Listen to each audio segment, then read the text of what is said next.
Assalamualaikum warahmatullahi wabarakatuh. Kekayaan laut Indonesia membuat isu geopolitik dan geostrategis mulai menjadi perbincangan hangat di publik akhir-akhir ini. Permasalahan ini mulai dibicarakan kembali ketika China mengaku tentang adanya Name-Dash Land. Terlebih datangnya nelayan Cina ke Laut Natuna dengan pengawalan penuh oleh Coast Guard yang mengakibatkan konflik dan perdebatan yang berkepanjangan. Tidak hanya konflik dengan negara-negara lain, laut lepas dan daerah-daerah perbatasan Indonesia paling sering menjadi lokasi dari bisnis gelap. Batam sebagai salah satu kota perbatasan antara Indonesia dengan Malaysia dan juga Singapura tak luput dari jangkauan bisnis gelap. Bentuk dan cara kerja para oknum tersebut sangat beragam. Di antaranya adalah penyelundupan dan juga illegal fishing. Data pertama yang kami dapatkan dari hasil penelitian Widya et al. Pada tahun 2019 mengatakan bahwa potensi illegal fishing yang terjadi di Indonesia sebesar 41% dari total luas wilayah perairan Indonesia, di mana sebanyak 65% hingga 85% tindakan ilegal tersebut dilakukan oleh kapal asing. Data kedua yang kami dapatkan dari rencana strategis Kemenkumham pada tahun 2020 sampai 2024 berisikan tentang rencana penguatan pertahanan dan keamanan NKRI melalui pengoptimalan Computer Emergency and Autonomous guna meningkatkan sistem pengawasan dan penyerangan darat, laut, dan udara Indonesia. Oleh karena itu, kami 5 pilar pengharum Fakultas Perikanan dan Ilmu Kelautan Universitas Brawijaya Dengan saya, Yasmin Aziza, dan keempat rekan saya, Randi Cassandra Risnandar, Pramiado Samuel, Muhammad Zikri Hasnur, dan Muhammad Lutfi Ardiansyah, di bawah bimbingan Bapak Sunardi STMT, dengan bangga mempersembahkan OAT, Offshore Autonomous Patrol Boat, sebagai upaya menjaga kedaulatan negara kesatuan Republik Indonesia. Kapal Barakuda didesain untuk dapat beroperasi di laut lepas pantai dengan radius pelayaran 3.500 mil laut untuk melakukan pengejaran, penyerangan, dan menghalau kapal musuh yang masuk secara ilegal di perairan Indonesia. Kapal laut didesain dengan ukuran length overall sepanjang 50 meter, lebar dan tinggi dek kapal masing-masing 15 dan 3 meter. Dengan syarat kapal yang rendah karena jenis kapal patroli di seluruh perairan Indonesia yang rata-rata memiliki perairan dangkal. Rencana umum merupakan gambaran pembagian ruangan pada setiap geladak di kapal. Terdapat 3 dek pada kapal ini dengan pembagian utama sebagai berikut. Pada dek pertama terdapat ruang navigasi, hanggar dan helipad sebagai tempat mendaratnya helikopter. Pada dek kedua terdapat ruang pit, dapur umum, gudang, toilet, dan ruang akomodasi. Pada dek ketiga terdapat ruang mesin, ruang amunisi, gudang, toilet, dapur umum, ruang akomodasi, ruang tahanan, dan change locker. Rencana umum pada kapal ini dirancang untuk mampu memberikan ruangan yang cukup untuk kebutuhan operasional selama kapal beroperasi. Adapun jumlah awak kapal pada kapal Barakuda adalah sebanyak 21 orang, yaitu dengan pembagian sebagai nahkoda, kepala kamar mesin, mualim 1, 2, dan 3, bagian persenjataan, juru masak, juru minyak, dan terbagi pada beberapa ruangan navigasi, kontrol mesin, amunisi, dan akomodasi.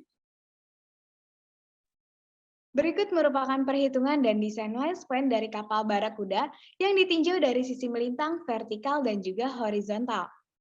Lifespan merupakan gambaran bentuk lambung kapal yang dapat digunakan untuk melakukan analisis perhitungan tahanan, stabilitas, seakeeping, dan maneuvering. Kapal out memiliki banyak bentuk lambung.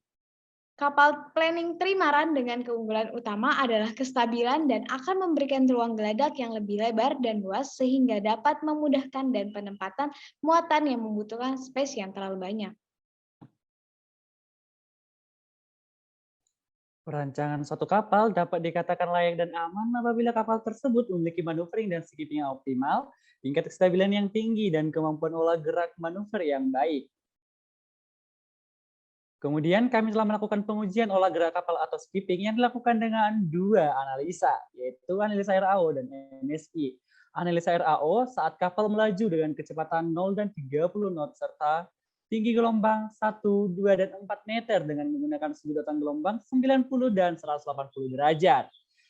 Analisa perhitungan MSI saat kapal melaju dengan kecepatan 0 dan 30 knot dengan tinggi gelombang 1, 2, dan 4 meter dengan menggunakan sudut datang gelombang 90 dan 180 derajat. Dari seluruh analisa pengujian skipping, kapal Barakuda tidak menyebabkan kru kapal mengalami MSI bahkan setelah 8 jam perjalanan di setiap besaran dan sudut datang gelombang. Kami telah melakukan pengujian stabilitas kapal dengan menggunakan aplikasi Marksub Stability untuk menjamin kapal memiliki keselamatan yang cukup ketika mendapatkan gaya dari luar seperti gelombang, angin, dan benturan dari kapal lain. Hasil yang kami dapatkan dapat dilihat pada layar bahwa kapal Barakuda memenuhi kriteria stabilitas dari ketentuan yang berlaku. Analisis stabilitas kami lakukan dengan 3 kondisi pemuatan. Yang pertama, saat kondisi tangki bahan bakar minyak dan tangki air tawar dalam kondisi 100%. Yang kedua, saat kondisi tangki bahan bakar minyak dan tangki air tawar dalam kondisi 50%. Dan yang ketiga, saat kondisi tangki bahan bakar minyak dan tangki air tawar dalam kondisi 10%. Berikut hasil analisis stabilitas yang digambarkan dalam kurva stabilitas pada tiap-tiap load case. Perhitungan sistem Scantling pada kapal Barakuda mengacu pada BKI untuk kapal baja di Indonesia. Perhitungan ini dapat dilihat sebagai berikut, yang merupakan hasil perhitungan Scantling yang telah kami lakukan dengan mengacu pada rumus BKI yang dapat dilihat pada layar berikut ini. Berikut ini merupakan desain dari kapal patroli lepas pantai Barakuda berdasarkan dengan general arrangement yang telah dibuat. Dalam melakukan pertahanan dan keamanan, kapal Barakuda dilengkapi dengan inovasi sistem persenjataan unggul, di antaranya yang pertama, senjata Elegant yang berfungsi untuk sistem pertahanan terhadap serangan kapal musuh. Keunggulan dari senjata ini di antaranya adalah murah dan diproduksi dalam negeri. Yang kedua yaitu torpedo MK46 yang memiliki jarak jangkau 7,6 km. Keunggulan dari torpedo ini adalah dapat meledakkan bagian bawah lunas kapal permukaan dan mematahkannya serta menghancurkan integritas strukturalnya.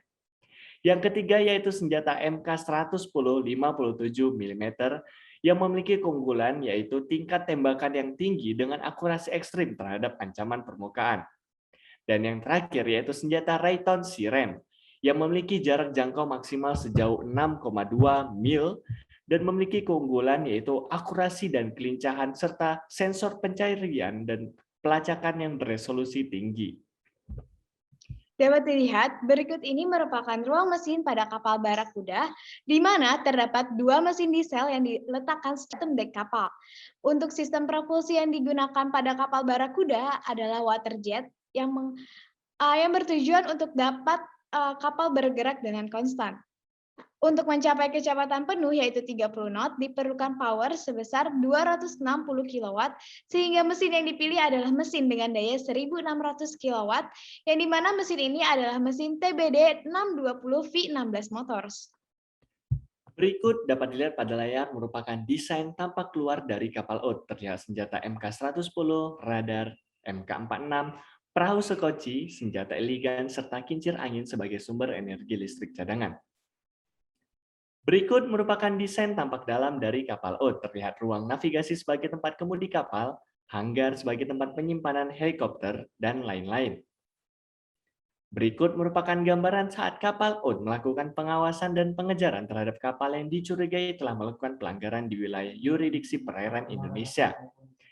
Keunggulan dari kapal ini memiliki helipad yang dapat dimasukkan ke dalam hanggar melalui rail. Kemudian memiliki sekoci untuk keperluan darurat, MK46, kincir angin sebagai sumber energi listrik cadangan, dan Elegant. Terdapat 2 luaran yang kami harapkan dari adanya inovasi kapal Barakuda. Yang pertama adalah terciptanya desain dan prototipe dari kapal Barakuda guna menjadi panduan dalam merealisasikannya. Dan yang kedua adalah kapal OUT menjadi pioner dalam pembaruan inovasi teknologi perkapalan di Indonesia. Dapat disimpulkan bahwa kapal Barakuda dapat beroperasi dengan baik di perairan laut lepas Indonesia. Kapal Barakuda didesain dengan inovasi teknologi terbarukan, dan kapal Barakuda dapat berpartisipasi dalam peningkatan kualitas pertahanan dan keamanan wilayah perairan Indonesia. OAT, Offshore Autonomous Petrol Boat. Sekian dan terima